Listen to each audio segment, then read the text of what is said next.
After months of exhausting siege warfare, two of Europe's leading powers, the Kingdom of France and the Habsburgs, clashed at the Battle of Pavia. The battle marked the dramatic climax of their decades-long struggle for supremacy on the continent, fought primarily on the battlefields of Italy. It was also a pivotal moment in military development.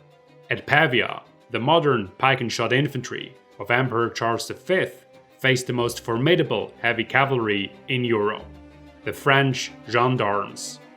Would the old elite prevail once more, or was a new era about to begin?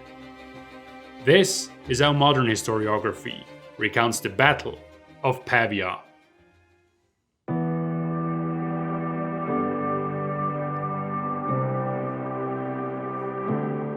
In the early 16th century, two powerful dynasties vied for supremacy in Europe: the French royal house of Valois and the Habsburg dynasty. Their rivalry intensified when two young and ambitious rulers came to power: Francis I of Valois and Charles V of Habsburg. When Charles, King of Spain at the time, was elected King of the Romans in 1519, uniting his kingdom and the Holy Roman Empire under one rule, the balance of power shifted dramatically in favor of the Habsburgs. France suddenly found itself surrounded by hostile powers. The French king's worst fears were realized when Charles V's troops invaded the Duchy of Milan in the autumn of 1521, a region that had long served as a southern buffer zone for France. The commander of the French forces in Italy, Odet de Foix, Viscount de Lautrec, did his utmost to halt the imperial advance, but after a crushing defeat at the Battle of Bicocca on April 27, 1522, he was forced to evacuate Lombardy. From that moment on, Francis I was determined to recover Milan. A favorable opportunity arose 2 years later. In July of 1524, Charles III, Duke of Bourbon, led a campaign into Provence on behalf of the emperor. His army marched west along the Mediterranean coast, overrunning one city after another, until only Marseille remained in French hands. Then the advance came to a halt. The walls of the port city withstood Bourbon's artillery until King Francis I marched to Avignon and forced him to retreat. The withdrawal quickly turned into a rout, and the imperial forces abandoned much of their heavy equipment in their haste, even casting their cannons into the Mediterranean to facilitate their escape. By early October, they had finally returned to Italy, which they believed was safe. However, King Francis I was not only pursuing Bourbon to drive him out of Provence, but also because he saw an opportunity to recover Lombardy. His army clearly outnumbered the imperial forces and was in far better condition. To maintain momentum while in pursuit, Francis divided his army into 3 columns. The Connétable of France and de Montmorency continued the chase. Jacques II de Chabon, Seigneur de la Palisse, advanced toward Italy via Asti, and Francis himself moved over the Susa Pass to Turin to meet 14,000 mercenaries sent there by the Old Swiss Confederacy. At a later point, he was also joined by one of the most respected military companies in Italy, the Bande Nere, or Black Bands, whose leader, Giovanni de' Medici, switched sides after a dispute over pay. When La Palisse rejoined the king near Novara, heavy clouds darkened the sky. Francis now commanded nearly 40,000 men, twice the strength of his opponents. A storm was brewing over Italy. The rains came at the end of October. Francis marched on Milan, where Charles de Lannoy, the imperial commander-in-chief in Italy, had entrenched himself with around 16,000 men. As the city came into view, a dripping wet delegation rode out to meet the army. To everyone's astonishment, they humbly offered to surrender and requested that a French garrison be installed. Francis was taken aback, but he accepted. As he entered the city on the 26th of October, however, he understood why Lannoy had withdrawn. The plague was raging in Milan. Francis had just missed Lannoy, who had decided that there was no point in sacrificing his men in the hopeless defense of a plague-ridden city. Instead, he abandoned Milan to its fate, left a strong garrison in the strategically important city of Pavia, and withdrew to Lodi to gather reinforcements for a counterattack. After they arrived in Milan, the French debated how to proceed. As long as the imperial army stayed intact, their position in Italy would remain uncertain. Most of Francis's advisors urged him to pursue Lannoy and engage him in battle before Bourbon could join him or further reinforcements could arrive. Only Guillaume de Bonnivet, Admiral of France, and the Duke of Alençon argued for a different approach. They suggested taking Pavia first to secure the army's flank. Weakened by a long march, heavy autumn storms, and persistent rain, Francis chose the seemingly more cautious course. He marched toward Pavia.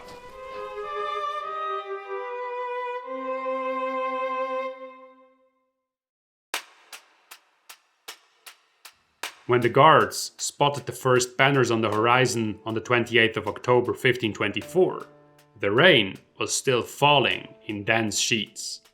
Moments later, the bells sounded the alarm. The garrison rushed to the posts, and onlookers gathered along the walls. From there, they watched as the French encircled Pavia, drawing an ever closer ring around the city. Soon, their field fortifications stretched from the Visconti Park, a walled hunting ground to the north, to the Ticino River in the south. A few hours later, the deep rumble of the cannons reverberated through the rain-soaked air. The siege had begun. Pavia was a force to be reckoned with. Situated on the Ticino and enclosed by walls built to the latest Italian standards, Antonio de Leyva was prepared to defend it with 9,000 mercenaries. The veteran commander had sufficient supplies to hold out well into the spring. Only funds were in short supply. As the fight dragged on, he was famously forced to confiscate and melt down the church's liturgical equipment to pay the garrison. The siege began with an artillery duel, but this soon ceased as the rain turned into deluge. Only after 2 weeks, when the downpour finally subsided, did the French bombardment reach full force. From then on, cannon fire thundered incessantly against Pavia's walls, until, by mid-November, 2 breaches had been forced into the city walls. Hoping to bring matters to a swift conclusion, Francis ordered an assault. The French infantry rushed at both breaches at once. Under a hail of gunfire, the soldiers fought their way forward, stones splintering and earth spraying into the air as they laboriously climbed the rubble toward the gaps in the wall. Once at the top, they surged forward with a war cry, throwing themselves at the defenders who were waiting for them in the breach. Then steel met steel, swords clanged, axes shattered bracers and greaves, and maces smashed into helmeted heads. The fighting surged back and forth within the narrow openings until the garrison finally began to give ground. The French cheered and pressed forward in pursuit of what seemed to be a retreating enemy, until a sudden hail of bullets tore through their ranks. Behind the rampart, the defenders had prepared a kill zone, where hundreds of musketeers stood ready behind improvised earthen breastworks. Their volley drove the French back out of the fortress within minutes, shattering any hope of a swift victory. After this defeat, morale in the French camp collapsed. The rain had turned the plateau around Pavia into a swamp. The soldiers were soaked to the bone, and the siege ground to a halt as gunpowder became moist, and the artillery was forced to pause its firing several times. To avoid waiting idly for better weather, the French turned to an alternative plan. They attempted to build a dam upstream of Pavia to divert the Ticino. Hundreds of laborers set out to work, but the swollen river proved too powerful, and the current washed the dam away before it could be completed. After this failure, increased frustration spread through the French camp, and many urged the king to abandon the siege and return home. The stalemate showed no signs of breaking. The garrison had not revealed any weakness, and soon the rain would turn into snow. With each passing day spent freezing outside the city, the French grew weaker, while Lannoy's relief army grew stronger. Yet, despite the persistent warnings of his generals, Francis was not ready to give up. Instead of withdrawing, he attempted to divert the imperial forces by sending the Marquis of Saluzzo to Liguria and ordering the Duke of Albany to lead a campaign against Naples. While Saluzzo successfully placed pressure on Genoa, the campaign against Naples faltered before it had truly begun. Albany managed to repel an attack by Lannoy at Fiorenzuola, but a sudden cold snap forced him to halt his advance. In the improvised winter camp, his soldiers were exposed to wind and weather, and desertions and illness quickly thinned their ranks, melting his army away like butter in a hot pan. When the winter frost finally abated, Albany barely made it to the Tiber before he abandoned the campaign and led the broken remnants of his force back to France. In the meantime, the Duke of Bourbon and the famous Georg von Frundsberg had traveled to Austria to recruit reinforcements. Frundsberg was a legend among the Landsknechts. His reputation and the substantial financial backing of the Pope, the Emperor, and wealthy investors drew around 15,000 mercenaries within a remarkably short time. At the end of the year, they set out across the snow-covered Alps.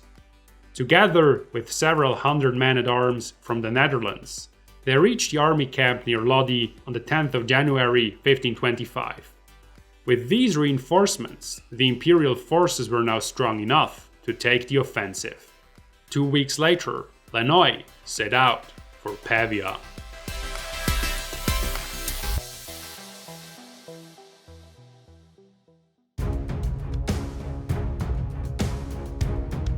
When news of the counteroffensive arrived, King Francis reorganized his troops, moved the main camp to the northeast of the Visconti Park, and ordered his army to dig in. The soldiers laboriously broke up the frozen ground, erected fortified positions, and included the park in their defensive perimeter by extending its walls with trenches and field fortifications all the way to the banks of the Ticino. In doing so, Francis built himself a fortress and transformed from besieger to besieged. The fact that the king allowed himself to be pinned down outside Pavia with an exhausted army after a harsh winter shocked many Frenchmen. In doing so, he accepted another weeks-long war of attrition and relinquished any real opportunity to actively shape the course of the campaign. This choice was especially surprising in the case of Francis I, who had a reputation as an astute tactician and was known for his ability to impose his rhythm on the enemy. The king's decision remains a matter of debate to this day. Some speculate he was suffering from the symptoms of syphilis, which he is believed to have contracted shortly before the siege, while others argue that he was simply convinced he could outlast the garrison. The imperial army arrived in Lardirago on the 2nd of February 1525. There, Lannoy assembled his troops and waited for the Marquis of Pescara, who, with the rearguard, formed the tail of the long column. Meanwhile, Bourbon rode ahead, establishing a fortified camp and 2 artillery batteries at the Casa dei Levrieri, where the new French lines met the Visconti Park. He then informed Lannoy that the rest of the army could advance and opened a bombardment against the French defenses. The shelling caused little damage, but it signaled to the garrison that relief had finally arrived. After the arrival of the imperial troops, a routine quickly took hold. While the batteries at Torre del Gallo exchanged monotonous volleys, both sides continued to expand their positions and probe the enemy. Yet neither side made any real progress. At the same time, frustration grew. The imperial soldiers' pay was long overdue, and there was little incentive to stay put and wait for the money.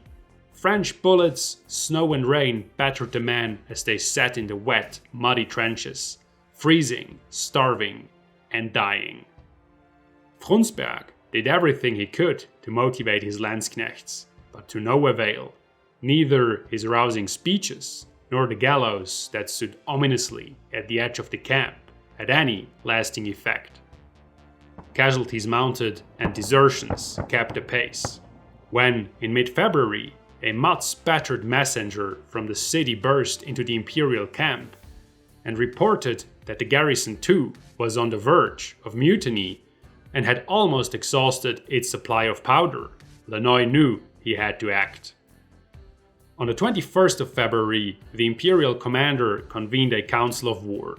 He explained to those present that they had no more than 4 days to force a decision, otherwise all their efforts would be in vain. As it was impossible to engage the French in battle under current conditions, the council agreed on an alternative. The garrison would be supplied with provisions and money. The bulk of the army would pin the enemy in place, while a small, fast-moving assault force would open a corridor to the city and deliver what the leva needed. If the French king saw that the garrison was receiving supplies and could hold out longer than expected, his hopes would shatter into 1,000 pieces. The moment was favorable for such a raid, as a wave of desertions had left the French in a precarious position. After Giovanni de' Medici was seriously wounded during a sortie, 2/3 of the Black Band withdrew, and just 3 days later, they were followed by around 6,000 Swiss mercenaries. Officially, they returned home to defend their homeland against imperial raids. Though, in reality, the Swiss veterans likely recognized that Francis was heading toward disaster, and they were unwilling to sacrifice themselves in vain. The king appealed to their sense of honor and reminded them of their contracts. But the Swiss merely laughed, gathered their belongings, and departed. For the first time, the French found themselves outnumbered. From the moment the War Council had made its decision, Lannoy sent his engineers out each night to search for the most suitable point of attack. The assault was to come through the park, where the French would least expect it. As a result, the engineers' reconnaissance pushed further and further north until they reached Porta Pescarina on the night of the 22nd of February. While inspecting a position west of the gate, they suddenly encountered a French patrol. The men ran for their lives. 3 managed to escape and reported back to Lannoy that to the north there was a spot with ground firm enough to support cavalry and artillery, and a forest dense enough to provide cover, yet not so thick as to obstruct the advance. The decision was made. Lannoy set a raid for the night of the 23rd of February.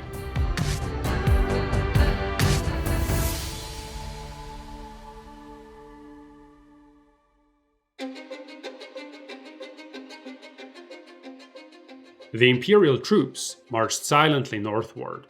In the foggy night, they resembled a procession of ghosts, as the men wore white shirts over their armor, so they could recognize one another in the dark. Not a word was spoken, not a drumbeat sounded, not a trumpet was blown. Only the muffled crunch of heavy boots hitting the frozen ground and the occasional clink of metal broke the silence.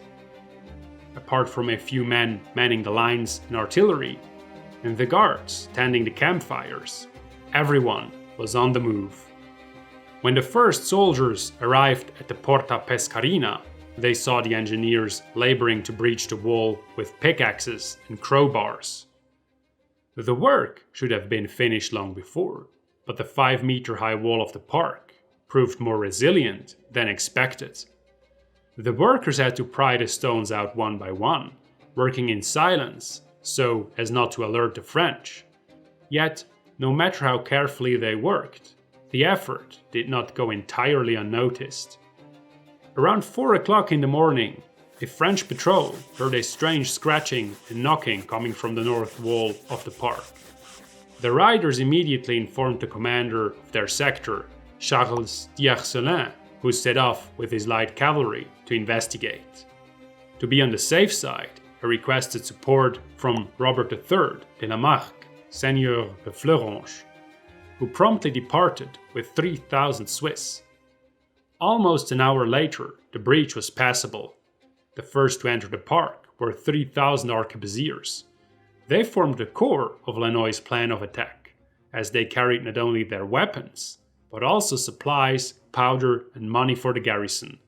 Although they could not transport as much as wagons, they were far less conspicuous and moved much faster.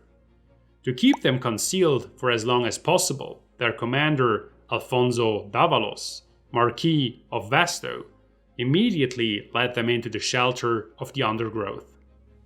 As soon as the arquebusiers had entered the park, the engineers stepped up their efforts. No longer needing to work in complete silence, they quickly widened the breach. Within another hour, it was broad enough to allow artillery to pass through. As the first guns slowly rolled into the park with groaning, creaking wheels, several hundred cavalrymen swarmed out into the south to protect them. At nearly the same time, Guillaume de Bonnivet joined d'Arcelin with 50 men-at-arms. The king had sent his admiral to investigate the source of the disturbance. The two rode together toward the suspicious sounds, when suddenly the imperial cavalry emerged from the fog. The French charged, and in doing so, they missed the last of the arquebusiers slipping into the forest. After repelling the imperial cavalry, Bonnivet took stock of the situation. The enemy artillery had run into Fleuranges, who was following a few hundred meters behind the cavalry, and no further enemy forces were in sight. Convinced the danger had passed, Bonnivet returned to the king and reported that there was nothing to worry about. He had barely finished speaking when 3 artillery volleys in quick succession proved him wrong. Fleuranges assumed that the gunfire signaled a second wave of attacks and immediately sent a messenger to the king to raise the alarm. Francis, now beginning to suspect that something more serious was unfolding, ordered his men-at-arms to prepare. It would take time. According to contemporary reports, a gendarme required a good half-hour to don his heavy armor. As squires in the French camp helped their masters into greaves, breastplates, and helmets, Fleuranges and his Swiss soldiers kept a tense watch over the northeastern edge of the park, looking in precisely the wrong direction. In fact, the 3 volleys of artillery were the signal of the garrison to launch a sortie and open a corridor for the arquebusiers carrying supplies. De Leyva had been waiting tensely for this moment.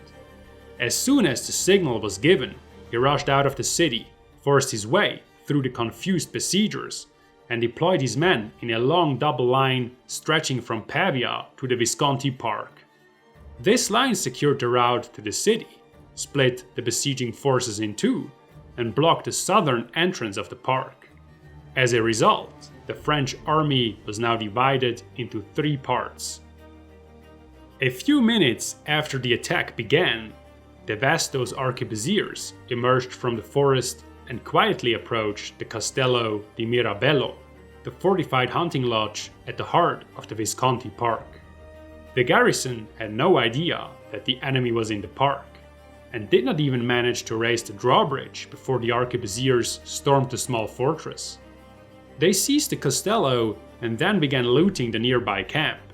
Soon, they became so absorbed in plundering that de Vasto could restore order only with difficulty. He succeeded just in time, because the raid was now turning into a battle.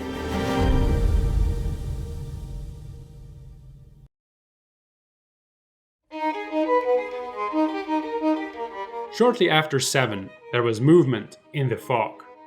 Fleurange squinted to see more clearly, but at first he could only hear it. The stampeding of hundreds of feet, the clatter of weapons, and low, hushed commands. Then he made out the silhouette of a single man, then another, then a dozen, then thousands. Before him stood Georg von Frundsberg with 8,000 Landsknechts. Fortunately for Fleurange, the poor visibility meant no one had a clear overview of the battlefield or the forces they were facing. As a result, the Landsknechts advanced cautiously, rather than launching a full-scale assault as was their custom.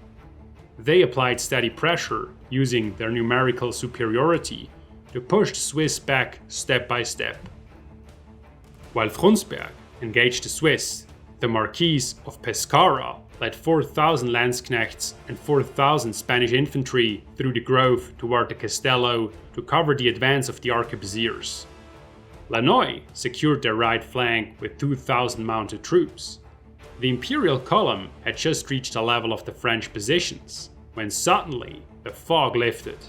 The timing could hardly have been worse. They now stood directly in the line of the French batteries at the Porta Repentita and the camp. Heavy fire tore through the column before the soldiers had time to react. Caught completely by surprise, they attempted to seek cover in the forest, breaking formation in the process. In doing so, they exposed themselves to the French king's most feared weapon, his heavy cavalry. The polished armor of the gendarmes glistened in the morning light as they streamed onto the open plain in front of the camp. In their midst rode the king. He waited until gaps opened in the imperial ranks, then gave the order to charge and pressed his spurs into his horse's flanks. Moments later, the ground trembled under hundreds of hoofs. The French cavalry accelerated, spreading out as they advanced until they formed a broad, thin front. Lannoy counterattacked with his cavalry, but he stood no chance. The first French line consisted of gendarmes, the nobles of France, on their heavy war horses. The force of their charge shattered the imperial line as though it was made of glass. Within barely 10 minutes, Lannoy's cavalry broke and fled through the grove. Francis was jubilant. Once again, his gendarmes had carried the day. But Francis had overlooked an important shift in military strategy. The 16th century marked the birth of pike-and-shot warfare. Heavy cavalry remained important, but the era in which decisive victories were won by cavalry charges alone was coming to an end. Infantry, composed of pikemen and arquebusiers, and artillery were now at least as crucial. This change was precisely what the French king had failed to take into account. Yes, his gendarmes had defeated the imperial cavalry, but their charge had also obscured the French guns, which had to cease firing to avoid hitting their comrades. This pause allowed the imperial infantry to regroup. The Marquis of Pescara was an experienced soldier. He recognized the French mistake and exploited it, calmly but decisively directing his men to the edge of the forest north of the Castello. There, they formed a long line and opened fire on the French cavalry. The 3,000 arquebusiers of the assault force now also turned against the gendarmes. They took up position in the irrigation ditches near the castle and aimed at the French flank. The maneuver created a long, semicircular line of fire that held the French at bay under a seemingly continuous hail of bullets. Suddenly, Francis found himself encircled in the northeastern part of the park, and suddenly Pescara had the opportunity to finish off the isolated main force of the French army. At about 7:30, a panting messenger reached Georg von Frundsberg. Hastily, he briefed him of what had happened in the west of the grove, and the opportunity that had arisen. Frundsberg needed no further explanation. He withdrew half of his Landsknechts from the fight against the Swiss, and followed the messenger to support Pescara. When they reached the edge of the forest, the battle was already in full swing. The Duke of Bourbon had rushed onto the field with 4,000 men, and the gendarmes were charging repeatedly against the imperial line. But each time they lowered their lances to attack, the arquebusiers fell back behind the pikemen, and the horsemen found themselves driving into an impenetrable hedge of pikes. The imperial pike-and-shot formations were playing to their strengths. Pavia was the first major battle in which sufficient handheld firearms allowed for a continuous, grueling fire. The French now felt their effects. Armor splintered, horses went down, and men were torn from their saddles by the force of the bullets. At close range, the gendarmes' armor, though cutting edge, offered little protection against the devastating power of an arquebus shot. For the horsemen of France, it was a dark day. However, the French men-at-arms were not alone. Francis's infantry, among them the rest of the Black Band, threw themselves against Bourbon's contingent and drove it back through the sheer force of their assault. Then the push of pikes began. The men in the front set their pikes against the enemy with all their strength, while those behind pressed forward, supporting the line from the rear. The two formations, each a dense mass of men, pushed against each other with brute force. Those who hesitated endangered the cohesion of the formation. Those who tumbled were trampled, and those who were slain were immediately replaced. From time to time, one side managed to force the opposing pikes upward. For a brief moment, small gaps opened, and the most agile men darted forward, stabbing at their opponents' legs, before quickly pulling back, just as the wall of wood and iron closed again. There was nothing heroic about the push of pikes. It was not a spectacle, transforming the fronts of the opposing formations into a ravenous, man-eating mass of pikes, swords, and daggers. When Fronsberg saw that Bourbon was in trouble, he threw his men into the flank of the French infantry. Attacked from two sides, they stood no chance. The Landsknechts pressed their advantage and nearly wiped them out to the last man. Only then did they turn their attention to the gendarmes, or what remained of them. The ruling nobility of France died by the dozens that day. Most refused to surrender, were unhorsed and cut down. Among the last to fight was Francis I. Even when his horse collapsed beneath him after being struck by several arquebus rounds, the king did not give up. He reportedly fought on until he was surrounded by enemies, and Lannoy had to turn on his own men to save his life. By the time King Francis was led away, the battle had long been decided. The French were in full retreat. In the northwest, the imperial forces overran their camp. In the east, the Landsknechts drove the Swiss out of the park, and near the city, the Leva launched a counterattack. Closely pursued by the garrison and the Landsknechts, the fleeing French army streamed south and attempted to escape across the pontoon bridge below Pavia. The improvised construction could not withstand the pressure of the retreat. Only about half the men made it across the Ticino before the bridge collapsed. When the sun finally broke through the curtain of fog, the survivors looked out over a field of blood and mud. The French had lost around 10,000 men within a few hours, including a large part of their ruling class. King Francis I was taken to Madrid, where he signed a peace treaty, one he would break just a few months later. The struggle for supremacy in Europe between Francis I and Charles V, between the Valois and the Habsburgs, would continue for another 2 decades and lead to 3 further wars. The Battle of Pavia did not go according to plan for either side. Dense fog kept both armies in uncertainty for much of the engagement. When visibility finally improved, the imperial forces recognized their opportunity and seized it. Pavia demonstrated that firearms were the future of warfare, and that the new technology possessed by the infantry could stand up to heavy cavalry. In that sense, it marked a symbolic turning point. No one could ignore the fact that the imperial infantry had delivered a crushing defeat to the gendarmes, the most renowned men-at-arms in Europe, that foggy morning. The age of pike-and-shot warfare had begun.